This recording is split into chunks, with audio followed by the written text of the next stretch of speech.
will deliver optimism, opportunity, and hope. Speaking of Hope, Hope Hicks is here. Where's Hope Hicks? The great Hope Hicks.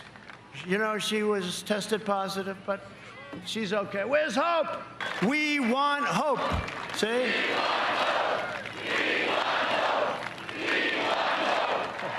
We can share a microphone now. You got to get your governor to open up your state, okay? And get your schools open. Get your schools open. The schools have to be open, right? Lock them all up. We bless this princess, the First Lady. We bless her health and wholeness on his kids. God, we bless her. You showed me today that you were coming.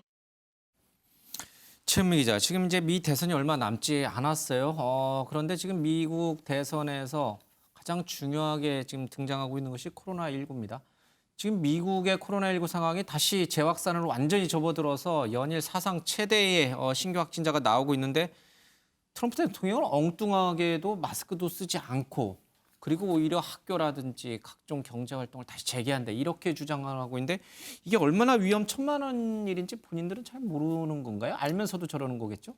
예, 그 부분은 제가 트럼프 대통령이 아니기 때문에 단정 지어서 말씀드리기는 어렵지만 어쨌든 코로나19의 위험성을 최대한 무시하는 쪽으로 전략을 잡은 건 확실해 보입니다. 일단 보신 것처럼 저렇게 마스크도 없이 청중 연설을 진행하는 모습이고 뒤에 보시면 이 지지자들도 나와 있는데 마스크 쓴 사람이 거의 없거든요. 거의 없어요. 저 문 앞에서 일일이 열 체크도 하고 마스크도 공짜로 나눠줬다고 해요. 들어가서 쓰라고. 그런데 그 마스크 받아가는 사람이 한 명도 없었다고 합니다. 그리고 열 체크해서 저지를 당해서 못 들어온 사람도 한 명도 없었다고 하고요. 그러니까 사실상 요식행위 차원의 어떤 최소한의 방역만 하면서 저렇게 대대적으로 사람들이 모이는 이제 유세를 진행을 하고 있는 건데요.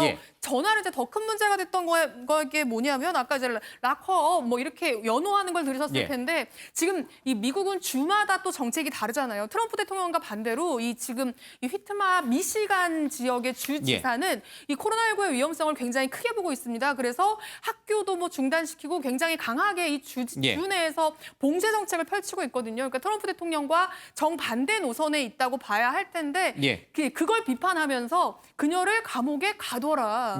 이런 말을 마치 청중들에게 연호하게 하는 어떤 그런 과정이 있었거든요. 이 그녀를 가둬라라는 게 어디서 나온 거냐면 사실 지난 대선 때 그 이메일 스캔들에 시달렸던 그 힐러리 클린턴 이 힐러리 클린턴을 반대하는 트럼프 지지자들의 구호였습니다. 이 구호를 그날 미시간에서 똑같이 사용을 한 거고요. 그런데 지금 문제가 되는 건 뭐냐면 이 휘트머 주지사가 실제로 코로나19 봉쇄 정책을 강하게 쓴다는 이유로 테러 단체가 이 주지사를 납치해서 음모를 꾸미려다가 적발된 사례까지 있거든요. 실제로 봉쇄 정책을 추진한다는 이유로 신변의 위협을 받고 있는 상황이에요. 그런 주지사한테 청중들을 모아놓고 그녀를 감옥에 가둬라를 외치게 했으니까 실제로 신변에 위협을 주려고 한 거 아니냐라면서 지금 미국 사회에서는 또다시 뭔가 굉장히 지금 트럼프 대통령이 무리수를 쓰고 있다라는 식으로 논란이 되고 있는 상황입니다. 현직 대통령이 주지사를 감옥에 가더라 이렇게 대중들을 선동하는 것 좀 우리 같으면 굉장히 좀 이해하기 어려운 그런 상황이 벌어지는 것 같습니다. 이호정 기자, 앞서 이제 코로나 얘기 잠깐 했습니다만은 지금 트럼프 대통령이 선거에서 상당히 지금 바이든 후보에게 뒤지고 있기 때문에 역전하기 위해서 그 뒤지고 있는 주원인은 바로 이제 코로나 대응 실패거든요. 자꾸 그 코로나19가 위험하지 않다는 쪽으로 자꾸 대중들을 잘못 선동하는 것 같아요. 네, 괜찮다라는 점을 계속 강조를 하고 있고요. 그리고 특히나 이제 본인이 걸렸지만 이렇게 빨리 건강하게 다 나았다. 이런 점을 이제 강조하고 있는 상황인데요. 그러면서 이제 힉스 보좌관 같은 경우에도 뭐 트럼프 대통령의 최측근이다라고 분류가 되는 이제 인물이죠. 그런데다가 최근에는 트럼프 대통령을 감염시킨 이제 원인으로 이제 지목이 되기도 했는데 같이 이제 확진 판정을 받았는데 같이 이제 또 다시 이제 연단에 이렇게 서는 모습까지 보여주고 있는 상황입니다. 예. 트럼프 대통령이 뭐 나는 이제 여러분들에게 희망을 줄 것이다라고 얘기를 하면서 예. 호프 얘기를 하잖아요. 그런데 저 힉스 보좌관의 이름이 호프 힉스예요. 예. 그래서 그 얘기를 하다가 호프 힉스 어딨냐라고 해서 연단으로 이제 불러오거든요. 그런데 예. 이제 힉스 보좌관 같은 경우에도 아직 확진 판정을 받은 지 2주가 되지 않은 상황이죠. 그런데 마스크도 쓰지 않고 있고 농담을 오히려 하는데 이제 예. 트럼프 대통령과 우리와 마스크를 나눠 낄 수도 있다. 음. 우리는 정말 괜찮다. 이렇게 해서 예. 이제 코로나19가 정말 아무것도 아닌 듯한 발언을 해서 또 한 번 이제 지적을 받기도 했습니다. 알겠습니다. 이 지금 코로나19 신규 확진자가 미국 내에서 하루에 뭐 6만 명 이상 나올 정도로 어마어마하게 코로나 신규 확진자가 나오는 상황에서 본인들만 위험하지 않다, 마스크를 돌렸을 수 있다 이렇게 얘기를 하고 있군요. 자, 김영주 의원님, 네. 지금 바이든 후보가 한때는 한 17%포인트까지 영국 가디언지 여론조사에서는 그렇게까지 나왔다가 지금 바이든 후보의 아들이 성매매와 마약과 연관돼 있다라는 뭐 동영상이 네. 뉴욕 포스트에서 보도가 되면서 많이 좁혀지는 것 같아요. 이러다가 다시 이렇게 역전되는 거 아니에요? 어떻게 전망을 사실 하세요? 지난번에는 사실 8월 달에 벌어졌다가 어느 정도 가까워졌을 때 트럼프가 코로나 확진된 예. 바람에 사이 한 10% 이상 다시 벌어졌거든요. 예. 그래서 최근까지는 이제는 거의 벌어진 걸 좁히기 힘들 것이라는 예측이 많았습니다만 예. 실제적으로 보면 다시 한번 어떤 그 최근에 트럼프가 다시 나와가지고 자기의 어떤 샤이 지지자들을 굉장히 강하게 모아내는 예. 이제 그런 부분이 있고요. 그리고 또 하나는 아직까지도 여전히 우편 투표라든지 사전 투표에 대해서 트럼프가 갖고 있는 공격이 굉장히 거셉니다. 이제 그런 부분에 대해서 결과적으로는 이번 대선 결과들을 제대로 치르고 누군가 서로에 대한 결과를 받아들이면서 끝날 것인가에 대한 상당히 예. 많은 회의를 갖고 있는 것도 사실이거든요. 그런 예. 면에서 이것은 어느 정도 좁혀 있지만 아직까지는 상당히 많이 벌어지고 다만 아시다시피 미국의 대선은 어떤 일반 여론조사로 성과가 나는 예. 것이 아니라 선거인단의 투표이기 때문에 그럼에도 불구하고 상당한 거리는 아직까지 좁히지 못하는 거 아닌가 그렇게 생각이 들고요. 예. 아까 이렇게 그 두 분 앵커께서 발언하는 것 중에서 좀 이렇게 고친다면 예. 마스크를 공유하는 게 아니라 마이크를 공유한다 그렇게 얘기를 했습니다. 예, 여자 그 부분은 좀 보좌관은 이제 그렇게 했죠. 예. 다시 좀 정정을 해야 될 것 같습니다. 알겠습니다.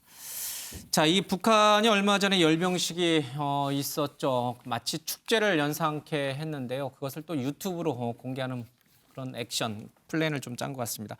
자, 북한의 유튜브 좀 잠깐 보겠습니다. 안녕하십니까. 드디어 기다리던 10월 10일이 왔습니다. 오늘 평양의 김일성 광장에서는 조선노동당 창건 75덫을 경축하는 여러 행사들이 진행되었습니다. 아침은 빛나가 이강산 궁금의 자원도 가득한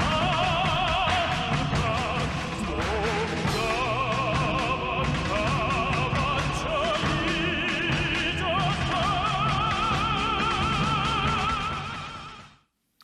유정 기자, 이 북한이 최근에 이게 유튜브를 활용한 이거 대외 홍보, 대외 선전을 굉장히 강화하는 것 같아요. 네, 북한 실제로 예. 북한 이제 당에서 운영하는 예. 걸로 추정되는 유튜브 채널이 굉장히 많습니다.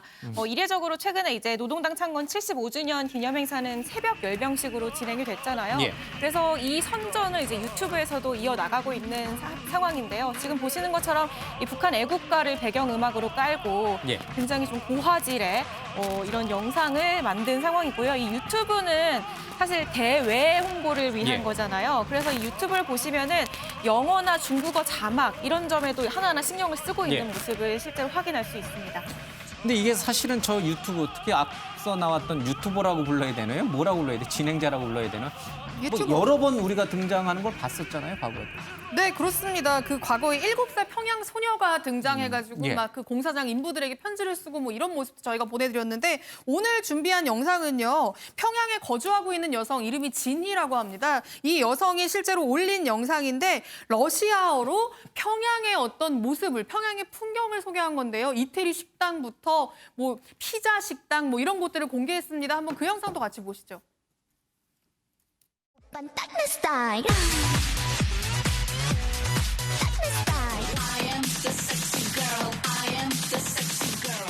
안녕하십니까. 내 이름은 디스트니입니다. 나이는 7살이에요. 오늘 시작하겠어요. 그럼 잘 들어봐 주세요.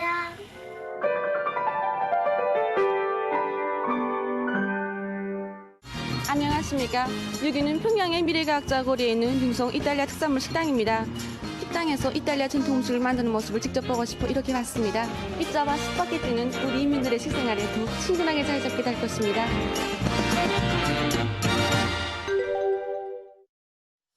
예, 국내에서도 참 유튜브를 활용한 홍보 전략들 많이들 고민하고 있는데 북한 역시 아마 그런 흐름에 좀 동참하는 것 같습니다. 그러나 어딘가 모르게 많이 어색하고 좀 촌스럽다는 느낌은 어쩔 수가 없습니다.